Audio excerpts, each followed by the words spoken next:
अस्सलाम वालेकुम। उर्दू लिखना सीखेंगे।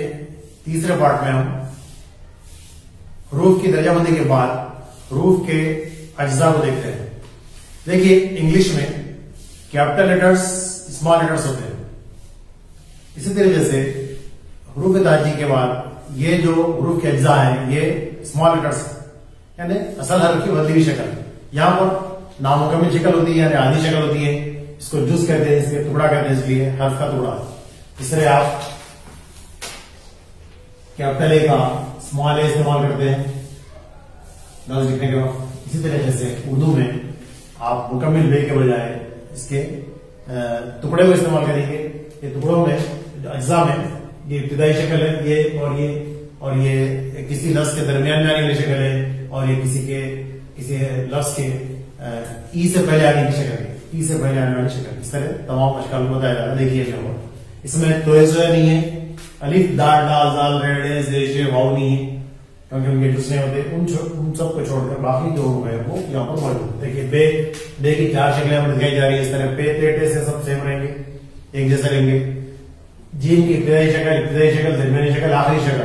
इस तरह जीन शीम रहेंगे एक जैसे है पूरे, सिर्फ नक्तों का फर्क है। सीन की शक्लें, शीन की शक्लें, और लफ्ज के आखिर में जो हर्फ आता है वो पूरा मुकम्मल लिखा जाता है। स्वाद आयन की शक्लें हुई, ये दरमियानी शक्ल है। ये फे खाफ की शक्लें हुई, इब्तिदाई शक्ल, दरमियानी शक्ल। और काफ की शक्लें हैं, ये इब्तिदाई शक्ल है, दरमियानी शक्ल। इसी तरह गाफ की ये इब्तिदाई शक्ल है, दरमियानी शक्ल। और जब आखिर में आता है तो पूरा मुकम्मल हर्फ लिखा जाता है। लाम की शक्लें, ये इब्तिदाई शक्ल, ये दरमियानी शक्ल, यानी किसी लफ्ज के दरमियान में अगर लाम आता है तो इस तरह आता है। मीम इब्तिदाई शक्ल, ये दरमियानी शक्ल, ये भी इब्तिदाई शक्ल, ठीक है। और आखिर में लिखना है तो मुकम्मल मीम को लिखा जाता है। नून की शक्ल, इब्तिदाई शक्ल, दरमियानी शक्ल, और ई से पहले आने वाली शक्ल। और ये नून गुना, ये भी एक नून की शक्ल है जो हर्फ के आखिर में आती है, लफ्ज के आखिर में आती है। हे की शक्लें हुई, इब्तिदाई शक्ल, दरमियानी शक्ल। हमजा की शक्लें हुई, और ई की शक्लें हुई, इब्तिदाई शक्ल, ये दरमियानी शक्ल। और ये ई से पहले, ये मुकम्मल ई से पहले आने वाली शक्ल है। इस तरह हम इसको स्मॉल लेटर्स कहेंगे, यानी हरूफ ताजी के अज्जा, जिसको जोड़कर लफ्ज बनाया जाता है, लफ्ज लिखा जाता है।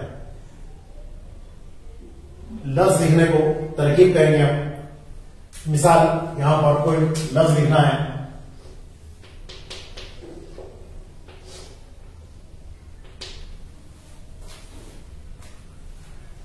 यहां पर हमको कोई लफ्ज लिखना है।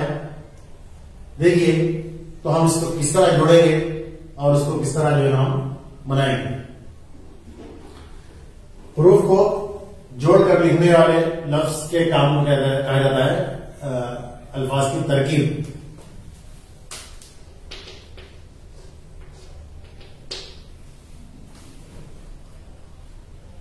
और फिर कोई लफ्ज है, उसके हरूफ को अलहदा किया जाता है तो उसको कहते हैं तहलील। हरूफ के अज्जा यानी स्मॉल लेटर्स का इस्तेमाल किस तरह होता है इसको देखेंगे।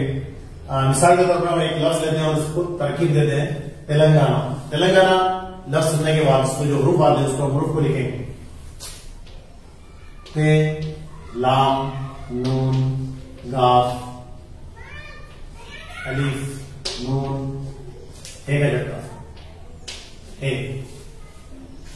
यहां पर हे के लिए ये हे का झटका है, आखिर में आता है, हे की उसमें शामिल।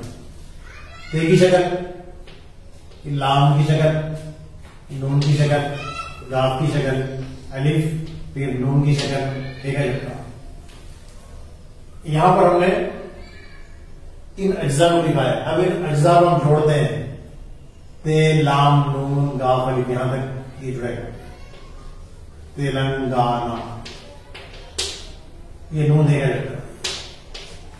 पहले हम जोड़ियां बनाएंगे, बाद में इसको जोड़कर लिखेंगे। इसके बाद ये हो गई तरकीब। अब किसी लफ्ज की तहलील किस तरह करेंगे हम देखिए। एक लफ्ज है हिंदुस्तान,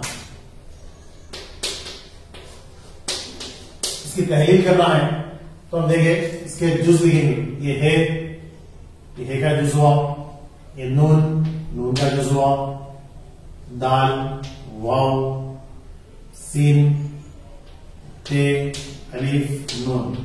यहां पर हे के लिए हे का हर्फ, हे के जुज के लिए, नून के लिए नून के जुज के लिए नून का हर्फ, दाल, वाव एक ही जैसे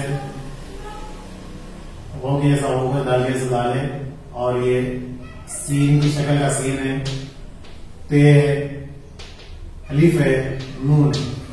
हिंदुस्तान के प्रूफ को हमने एग्जाम बना किया, फिर उसके बाद हमने प्रूफ को लिखा। इस तरह तहरीक का अमल इस तरह होता है और तरकीब का अमल इस तरह होता है। आइंदा वीडियो में मिलेंगे। अल्लाह हाफ़िज़।